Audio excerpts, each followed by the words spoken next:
اعوذ باللہ من الشیطان الرجیم، بسم اللہ الرحمن الرحیم۔ جی اب سورہ جمعہ ہم پڑھیں گے۔ اس کی آیات 11 ہیں اور اس کے بھی 2 رکوعات ہیں، اور یہ مدنی سورہ ہے۔ کیونکہ مدنی سورہ ہے، آپ دیکھ لیں کنٹینیوسلی اب مدنی سورہ آ رہی ہے، اور ساتھ میں مدینے کا حال بتایا جا رہا ہے تمام سورہ میں، کہ جو منافقین تھے ان کا کیا عمل تھا، جو یہودی تھے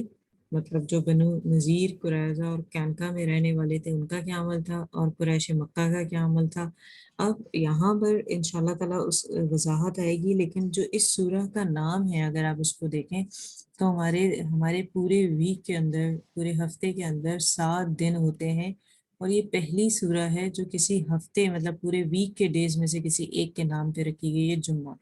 اور اس کی ایک خاص وجہ یہ ہے، جس طرح ہم دیکھتے ہیں کہ ہر امت کے لیے الگ الگ لوگ نے، جس طرح سبت کی بات آئی تھی ہفتے والے دن کی، تو ان کے لیے مقرر تھا ہفتے کا دن عبادت کے لیے۔ مسلمانوں کے لیے جو دن مقرر ہے وہ جمعے کا دن ہے، اور اسے کہا گیا کہ بالکل ایسا ہے کہ جس طرح جو ہے عبادت اس دن قبول ہوتی ہے، مطلب اس کے پورے دن کے اندر ایک ایسا وقت ہوتا ہے جو انسان کو نہیں پتا، لیکن اس میں تمام دعائیں قبول ہوتی ہیں۔ تو ہمیں کثرت سے ایک تو دعائیں کرنی چاہیے اللہ تعالیٰ سے اس دن۔ اور وہ عبادت والا دن کیسا ہے کہ اگر آپ غور کریں کہ جیسی اذان ہوتی ہے اور اذان کے بعد سے نماز ادا کرنے تک، وہ ٹائمنگ ایسی ٹائمنگ ہے جس میں بہت سارے علماء کرام کا اتفاق ہے کہ اس وقت خرید و فروخت جو ہے وہ حرام ہے۔ مثال کے طور پر ہم کیونکہ یو اے ای میں رہتے ہیں، اور سم ٹائم کیا ہوتا ہے کہ ہم لوگ سیٹرڈے فرائیڈے فری ہوتے ہیں، بہت سارے جو ہے خواتین جو ڈرائیو نہیں کرتی ہیں، ہسبینڈ جن کے ڈرائیو کرتے ہیں، شام کی کوئی بھی مصروفیت ہے تو وہ کوشش کرتی ہیں فرسٹ ہاف میں جا کر جو ہے گروسری کر لیں۔ جیسے ہم دیکھیں کارفور اور لودو وغیرہ جلدی کھل جاتے ہیں 8-9 بجے کے ٹائم، تو لوگ جلدی چلے جاتے ہیں اور کر کے لے آتے ہیں، تو اس میں کوئی کباہت نہیں ہے۔ کچھ لوگ دیر تک وہاں رہتے ہیں اور وہاں پر خرید و فروخت کر رہے ہیں، اور جمعے کا دن آ گیا ہے تو وہ غلط ہے۔ اس کا طریقہ کار یہ ہونا چاہیے، اگر آپ کسی بھی ریزن کی وجہ سے وہاں موجود بھی ہیں تو اپنے آپ کو سب چیزوں سے کاٹ کے، الحمدللہ ہم بلیسڈ ہیں کہ ہمارے مال تک میں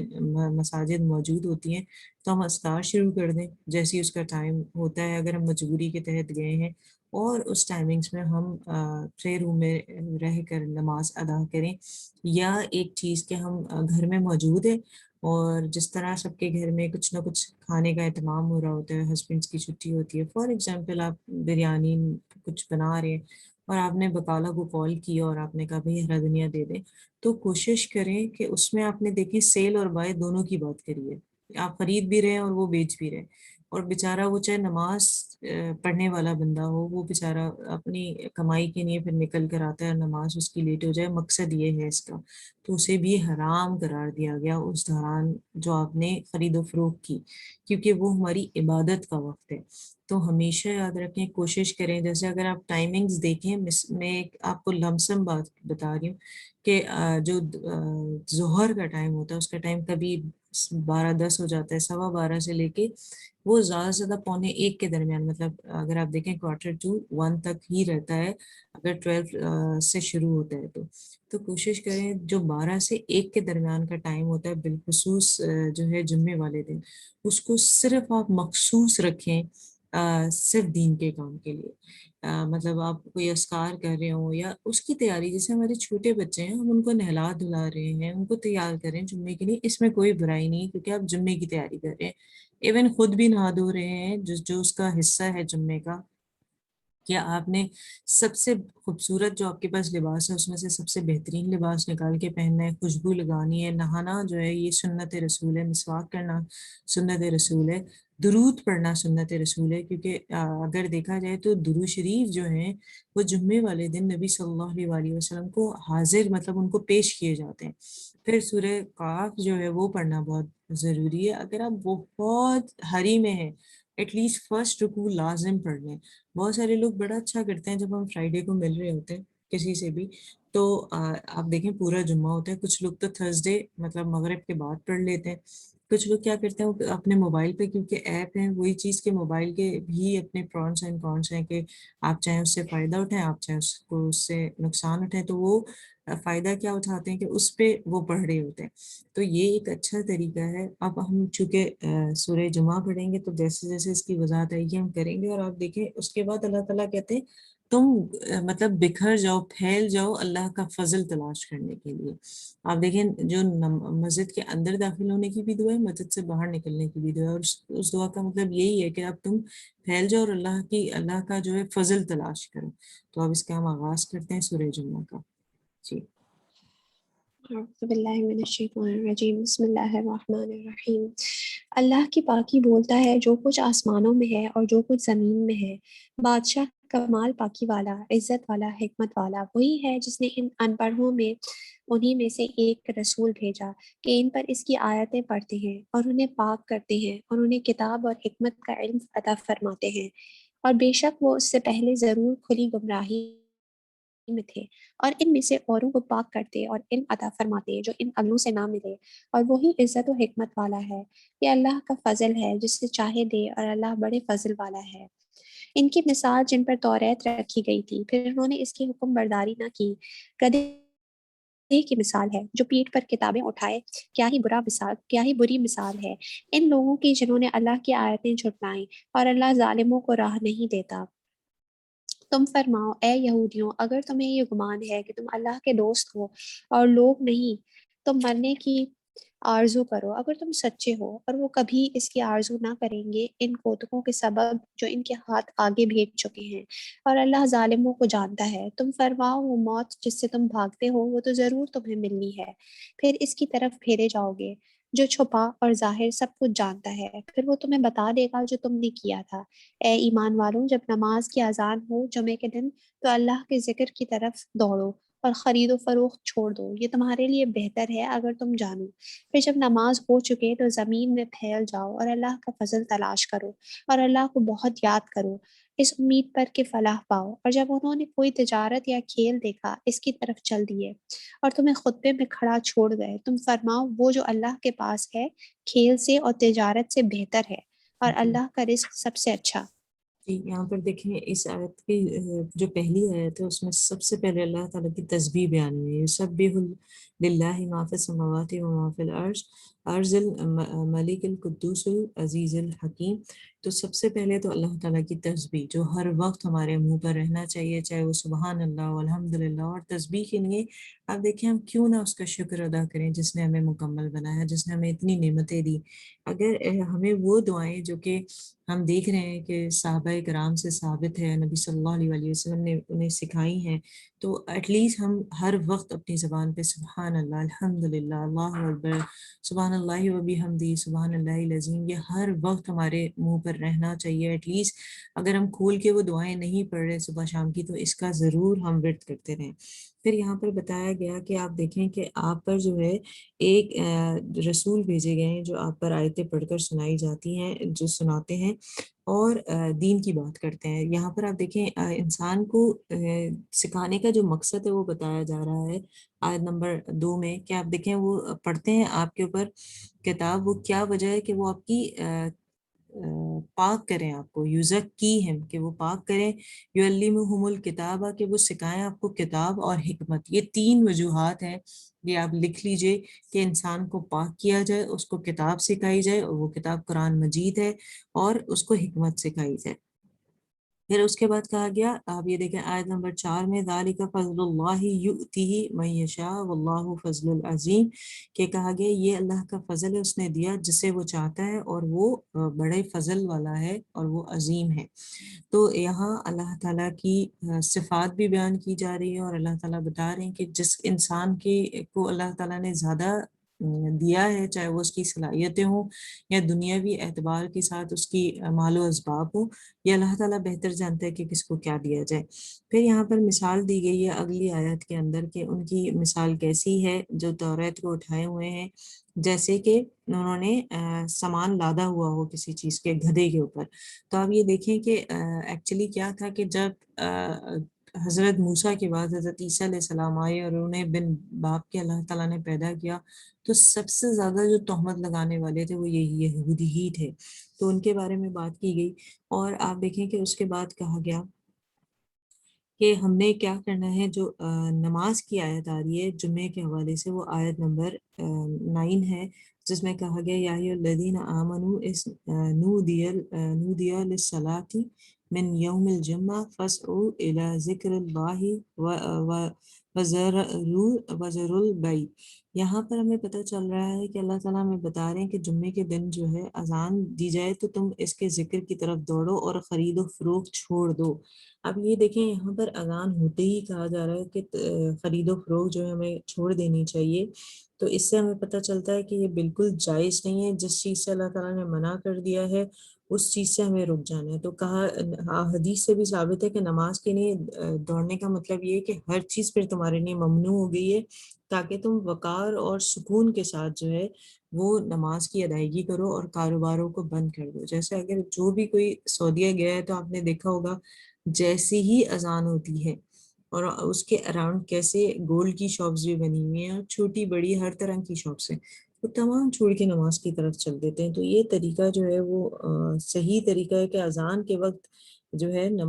اپنے جو بھی ہم کام کر رہے ہیں اسے چھوڑ دیں اور سب سے پہلے نماز ادا کریں اور جمعے میں اس کا خاص خیال رکھیں.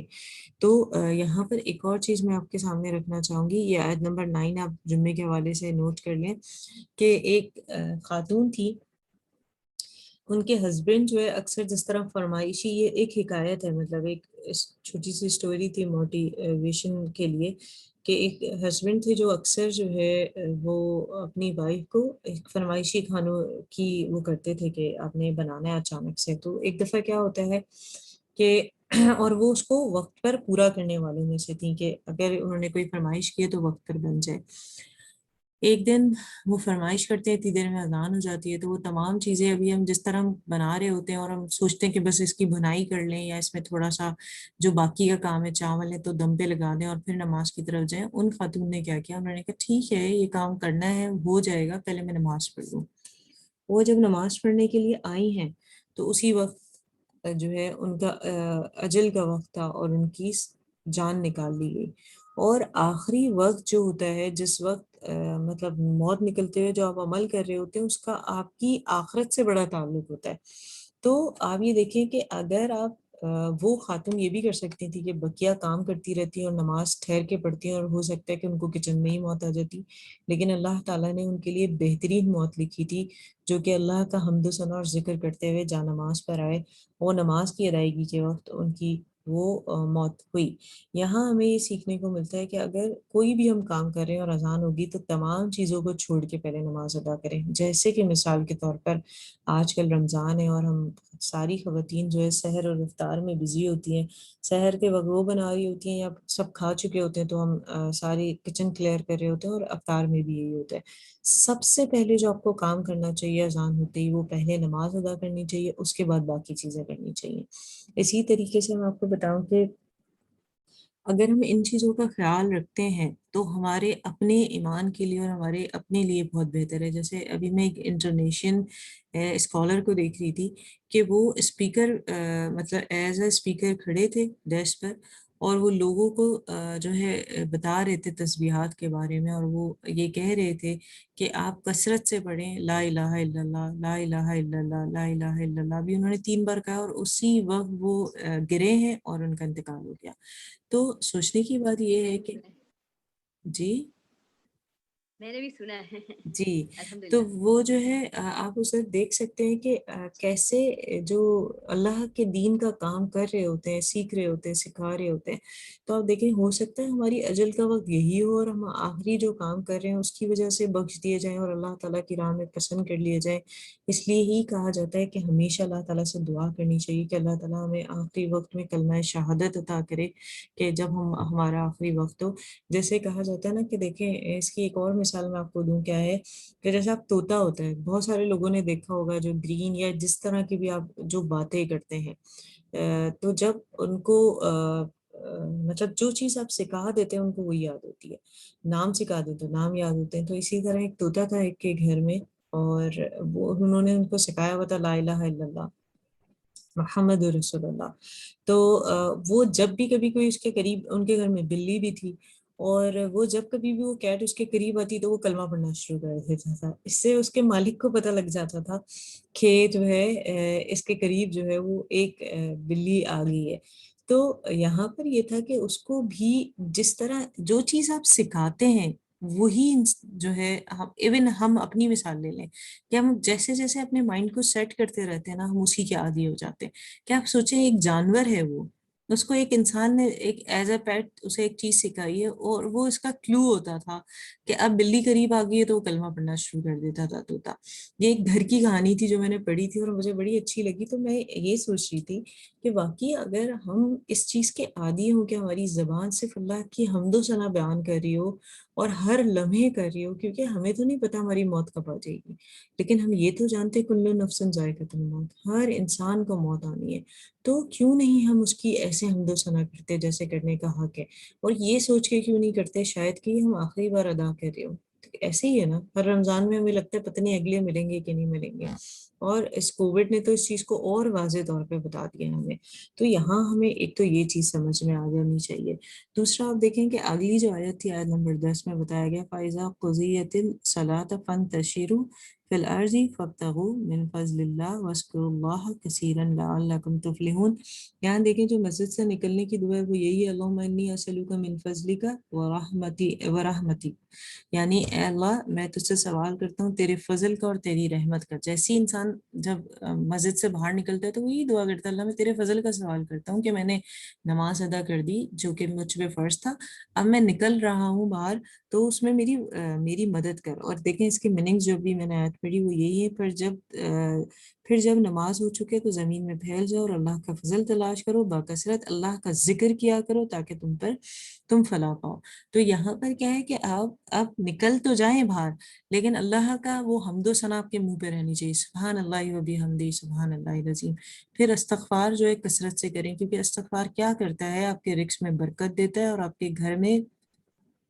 رحمتیں اور برکتیں نازل کرتا ہے اللہ تعالیٰ, آپ کی عمر بڑھا دیتا ہے. تو استغفار تو کثرت سے کرنا چاہیے. جس کو بھی کاروباری مسائل ہیں تو وہ ضرور استغفار کریں, اور جو چاہتا ہے کہ وہ اللہ تعالیٰ کے نیک بندوں میں شامل ہو جائے اس کو چاہیے کہ وہ زیادہ سے زیادہ اللہ تعالیٰ کی تسبیحات بیان کرے. اور پھر کہا اور جب کوئی سودا بکتا دیکھے یا کوئی تماشا نظر آ جائے تو اس کی طرف دوڑ جاتے ہیں اور آپ کو کھڑا ہی چھوڑ دیتے ہیں. یہاں پر کیا ہے کہ اگر دیکھیں سم ٹائم کیا ہوتا ہے, ویسے تو نبی صلی اللہ علیہ وسلم جب موجود تھے تو جمعے کے خطبے کا مطلب ارشاد فرما رہے تھے تو ایک اچانک سے قافلہ آ گیا, یہ مدینے کی بات ہے. تو لوگوں نے کیا کیا, خطبہ چھوڑا اور جلدی سے خرید و فروخت کی طرف بڑھ گئے, کہ کیونکہ آپ دیکھیں جو کچھ قافلے ایسے ہوتے ہیں یا کچھ خرید و فروخت ایسی ہوتی ہے جو آپ کو فائدہ دے, تو یہ اس کا ذکر ہے, یہ ایک ہسٹری سے جڑا ہوا واقعہ ہے. تو وہ تمام لوگ اس طرف چلے گئے. تو یہ آیت نازل ہوئی کہ یہ جو اگر خطبہ ہو رہا ہے, ہم جانتے ہیں کہ خطبے کی مثال ایسی ہے جو سب سے پہلے جاتا ہے, ایسا ہے جیسے اونٹ ذبح کیا, دوسرا ایسا ہے جس نے بکرا ذبح کیا, تیسرا ایسا ہے کہ جس نے بھیڑ مطلب بکرے ذبح کیا, اور چوتھا ایسا ہے جس نے مرغی ذبح کی, اور پانچواں ایسا ہے جیسے انڈا ذبح کیا. اور اس کے بعد کیا ہوتا ہے, جیسے ہی خطبہ شروع ہو جاتا ہے تو وہ جو فرشتے آپ کا اجر و ثواب دے رہے ہوتے ہیں وہ بھی خطبہ سننے لگتے ہیں. تو خطبہ اگر شروع ہو گیا تو بس آپ نماز پڑھیے, آپ نے اپنے فرائض ادا کیے اور آپ آ گئے. جبکہ آپ دیکھیں کہ قربانی کا جانور جو ہے اس کا کیا کام ہوتا ہے, کہا جاتا ہے پورے صراط آپ یوں کہہ لیں جس طرح ایک چھری ہے, آپ وہ چھری کو الٹا رکھ دیں, ایسے ہی ہے, تیز اور اتنا ہی باریک. اور کہا جاتا ہے کہ جو لوگ قربانی کرتے ہیں وہ اپنے جانوروں پر اس پر بیٹھے ہوں گے, اور وہ جو یوں تیز دھار چھری, میں آپ کو بتا رہی ہوں جو تیز دھار ہے اس کو آپ ایسا کر دیں جو اس کی دھار تیز ہے, جہاں سے وہ شارپ ہے اس کو اس طرف سے رکھ دیں, ایسا ہے پورے صراط. تو جو لوگ بہترین جانور کرتے ہیں اور اللہ تعالیٰ ان کو قبول کر لیتا ہے, وہ اس پہ سوار ہو کے اتنی تیزی سے گزریں گے جیسے کہ لائٹ کی سپیڈ. اور جو لوگ قربانی نہیں کرتے مال و اسباب ہونے کے باوجود, وہ کہا جاتا ہے جب وہ گزر رہے ہوں گے تو ان کے پیر ایسے کٹ رہے ہوں گے جیسے ہم جانوروں کو کٹے ہوئے دیکھتے ہیں. تو یہاں پر دیکھا جائے تو یہ جو خطبے میں آپ کو اس کا ثواب مل رہا ہے اونٹ کا اور گائے کا اور بکرے کا, تو آپ یہ دیکھیں کہ وہ آپ کو وہاں شاید اس وقت فائدہ دینے والا زیادہ ثابت ہو جائے. تو یہ کہنے کے بعد اللہ تعالیٰ نے ارشاد فرمایا اور آپ کہہ دیجئے کہ اللہ کے پاس جو ہے وہ کھیل اور تجارت سے بہتر ہے. اور اللہ بہترین روزی رسا ہے۔ یہاں پر آپ دیکھیں یہ جو آیت نمبر 11 ہے، اس میں بتایا گیا کہ جو تم بھاگے ہو نا، یہ کھیل تماشے کے سوا کچھ بھی نہیں ہے، اور اگر تم سمجھتے ہو تم نے تجارت کی ہے تو یہ یاد رکھو واللہ خیر الرازقین، کہ اللہ ہی ہے جو بہتر رزق دینے والا ہے۔ تو کبھی بھی رزق کے لیے پریشان نہیں ہونا چاہیے، اور یہ یاد رکھنا چاہیے کہ اللہ ہی تعالیٰ بہترین رزق دینے والا ہے۔ تو اس سورہ جمعہ سے ہم نے یہ بات اخذ کی ہے، اپنے پریکٹیکل پوائنٹس میں آپ لکھ لیں کہ جمعے کے دن ہم نے جو ہے جمعے کی تیاری کرنی ہے، اور خاص کر ایک سے مطلب اگر 12 to 1 اگر آپ ٹائمنگز دیکھیں تو اس دوران جو نماز سے پہلے کی اس میں ہم اپنے بچوں کو ریڈی کر رہے ہیں، خود نماز کے لیے ریڈی ہو رہے ہیں، تو اس میں کوئی قباحت نہیں، اور سب سے پہلے جمعہ ادا کریں، اس کے بعد کوئی دوسرا کام کریں اپنے گھروں کے اندر،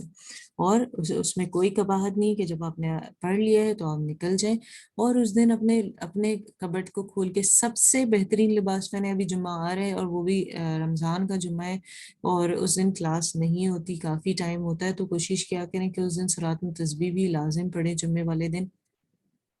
اور خوشبو ضرور لگائیں، اور غسل ضرور لیں، چاہے وہ جمعرات کی رات کو آپ لے لیں یا فجر کے وقت لے لیں، یا کیونکہ جو نیا دن ہوتا ہے وہ مغرب کے بعد شروع ہو جاتا ہے، تو آپ اس کے اکارڈنگلی کر لیں جو آپ کی صحت اور آپ کا وقت آپ کو اجازت دیتا ہے، لیکن ان چیزوں کا ضرور اہتمام کریں کیونکہ سنت ہے۔ سنت کام کرنے کا کیا ہوتا ہے کہ آپ کو اجر ڈبل ملتا ہے، سنت ادا کرنے کا بھی اور فرض کا بھی۔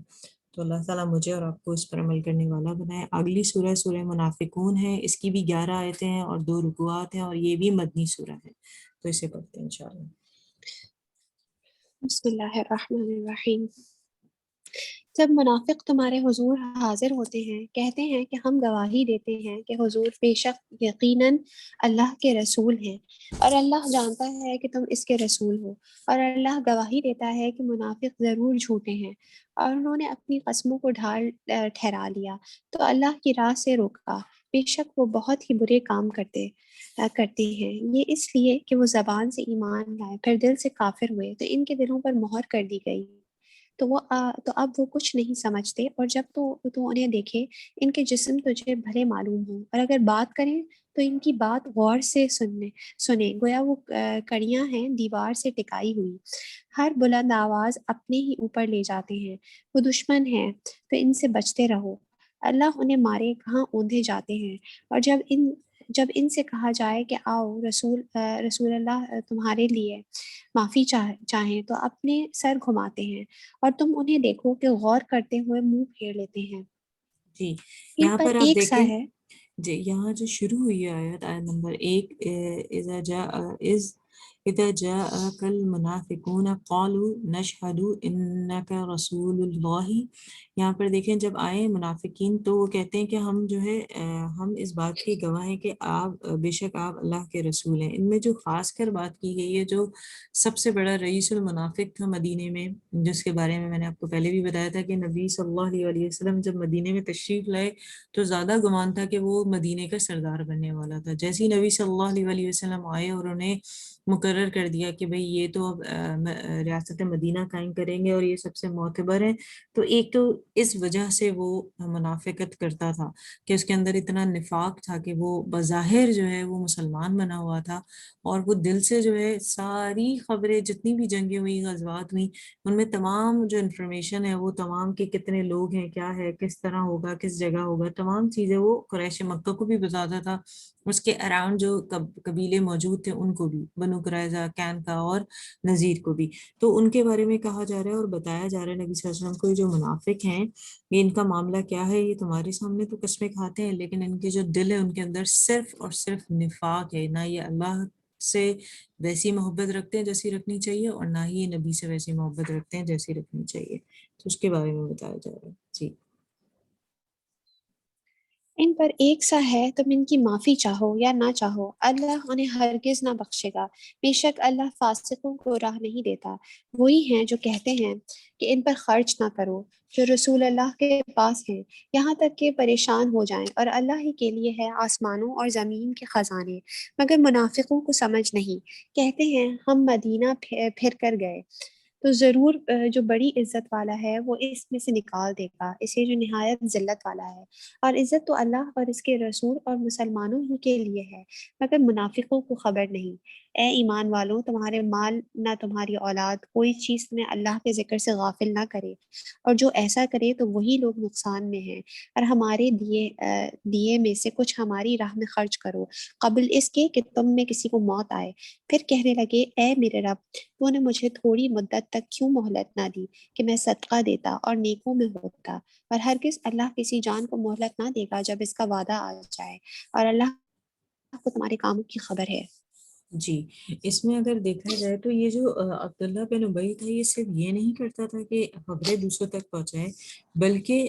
جس طرح ہم دیکھتے ہیں کہ عام انسان میں بھی اختلافات ہوتے ہیں، تو جس طرح اب مہاجر اور جو انصار تھے وہ ایک ساتھ رہتے تھے اور کبھی ان میں بھی اختلاف ہو جاتا تھا، تو جب اختلاف ہوتا تھا تو وہ اس طرح کہتا تھا جو عبداللہ بن ابی جو منافق تھا کہ مہاجر جو ہے تم نے انصار کو کہتے تھے تم نے ان کی مدد کی، تم نے انہیں اپنے گھروں میں حصہ دیا، تم نے انہیں اپنی کھیتیوں میں حصہ دیا، اگر تم ان کو ذلیل و خوار کر دو، یہاں سے نکال دو، تو یہ ریاست بھی تباہ ہو جائے گی اور یہ لوگ بھی تتر بتر ہو جائیں گے، تو بہتر ہے کہ تم انہیں یہاں سے نکال دو۔ یہ بات جو ہے حضرت زید بن ارکم نے سن لی تھی، جو رسول صلی اللہ علیہ وسلم کے صحابی تھے، اور رسول صلی اللہ علیہ وسلم کو آ کے جب انہوں نے بتائی تو اس نے کیا کیا، کیونکہ وہ تو جھوٹا تھا عبداللہ بن ابی، اس نے فوراً اس بات کا انکار کر دیا اور لعن طعن شروع کر دی حضرت زید پر۔ تو اس پر یہ سورہ منافقون پوری نازل ہوئی کہ یہ منافق ہیں، اور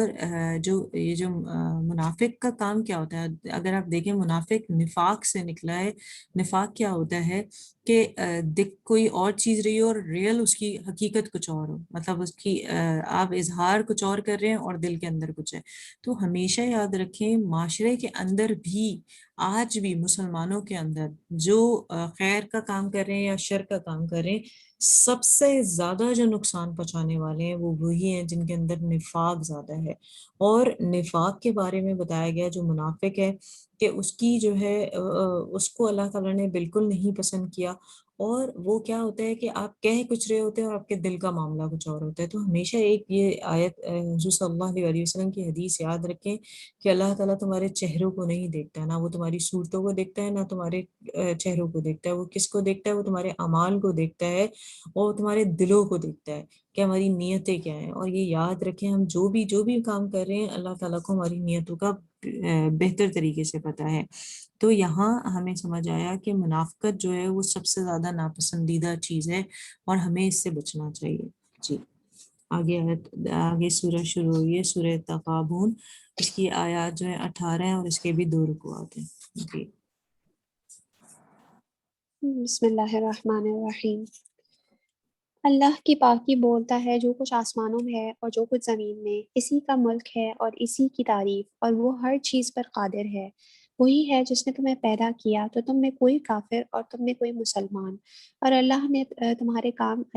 کام دیکھ رہا ہے۔ اس نے آسمان اور زمین حق کے ساتھ بنائے، اور تمہاری تصویر کو تو تمہاری اچھی صورت بنائی، اور اسی کی طرف پھرنا ہے۔ جی، جانتا ہے جو یہاں کچھ پر یہ جو آسمانوں اور زمین میں ہے۔ آیت نمبر 3 نوٹ کر لیں، خلق السماوات والارض بالحق وصورکم فاحسن صورکم والیہ المصیر۔ یہاں پر آپ دیکھیں لوگ کتنا ایک دوسرے کی رنگ و نسل، جس طرح ہم بات کر رہے تھے، موٹا کالا لمبا چوڑا، ان سب کی باتیں کرتے ہیں، لیکن دیکھیں تمام صورتیں بنائی گئی کس کی؟ اللہ تعالیٰ کی، اور وہ خود یہ بات کہہ رہے کہ وہ بہتر صورت بنائی گئی ہے۔ تو لوگوں کو ان کی جو چیز اللہ تعالیٰ نے دی ہے اس پہ کبھی بھی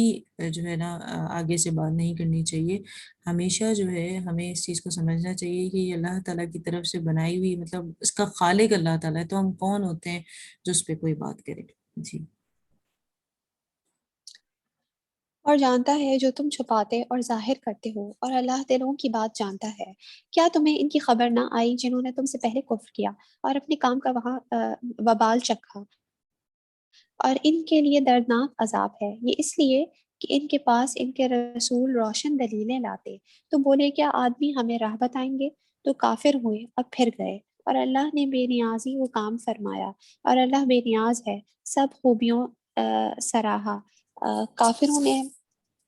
بکا کہ وہ ہرگز نہ اٹھائے جائیں گے۔ تم فرماؤ کیوں نہیں، میرے رب کی قسم تم ضرور اٹھائے جاؤ گے، پھر تمہارے کوتک تمہیں جتا دیے جائیں گے، اور یہ اللہ کو آسان ہے۔ تو ایمان لاؤ اللہ اور اس کے رسول اور اس نور پر جو ہم نے اتارا، اور اللہ تمہارے کاموں سے خبردار ہے۔ جس دن تمہیں اکٹھا کرے گا سب جمع ہونے کے دن، وہ دن ہے ہار والوں کی ہار کھلنے کا، اور جو اللہ پر ایمان لائے اور اچھا کام کرے اللہ اس کی برائیاں اتار دے گا اور اسے باغوں میں لے جائے گا جن کے نیچے نہریں ہیں، کہ وہ ہمیشہ ان میں رہے۔ یہی بڑی کامیابی ہے۔ اور جنہوں نے کفر کیا اور ہماری آیتیں جھٹلائیں وہ آگ والے ہیں، ہمیشہ اس میں رہیں، اور کیا ہی برا انجام۔ کوئی مصیبت نہیں پہنچتی مگر اللہ کے حکم سے، اور جو اللہ پر ایمان لائے اللہ اس کے دل کو ہدایت فرما دے گا، اور اللہ سب کچھ جانتا ہے۔ اور اللہ کا حکم مانو اور رسول کا حکم مانو، پھر اگر تم منہ پھیرو تو جان لو کہ ہمارے رسول پر صرف صریح پہنچا دینا ہے۔ اللہ ہے جس کے سوا کسی کی بندگی نہیں، اور اللہ ہی پر ایمان والے بھروسہ کریں۔ اے ایمان والوں، تمہاری کچھ بیویاں اور بچے تمہارے دشمن ہیں، تو ان سے احتیاط رکھو، اور اگر معاف کرو اور درگزر کرو اور بخش دو تو بے شک اللہ بخشنے والا مہربان ہے۔ تمہارے مال اور تمہارے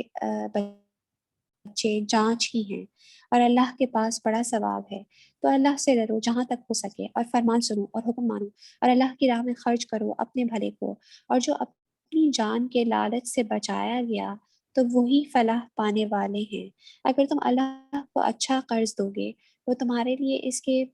دونے کر دے گا اور تمہیں بخش دے گا، اور اللہ قدر فرمانے والا حلم والا ہے، ہر نہاں اور عیاں کا جاننے والا، عزت والا، حکمت والا۔ بے شک۔ یہاں دیکھیں آیت نمبر 12 میں اللہ تعالیٰ نے ارشاد فرمایا اطیعوا اللہ و اطیعوا الرسول فإن تولیتم فإنما علی رسولنا البلاغ المبین، کہ اطاعت تو ہم پر لازم ہے اللہ اور اس کے رسول کی، بس اس کے بعد بتایا گیا کہ اگر ہم اعراض کرتا ہے کوئی بھی تو اللہ کے رسول صلی اللہ علیہ وسلم کا کام ہے وہ صرف کیا ہے، پہنچا دینا ہے۔ پھر کہا اللہ لا الہ الا هو وعلی اللہ فلیتوکل المؤمنون، کہ اللہ کے سوا کوئی معبود نہیں اور مومنوں کو کیا کرنا چاہیے، صرف اور صرف اللہ پہ بھروسہ کرنا چاہیے۔ پھر ہمیں بتایا گیا آیت نمبر 14 میں، آپ دیکھیں یا ایھا الذین آمنوا ان من ازواجکم واولادکم عدوا لکم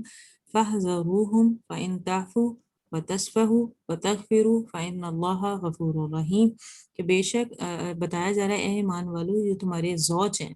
زوج میں بیوی بھی آتی ہے اور شوہر دونوں آتے ہیں، اور تمہاری جو اولاد ہیں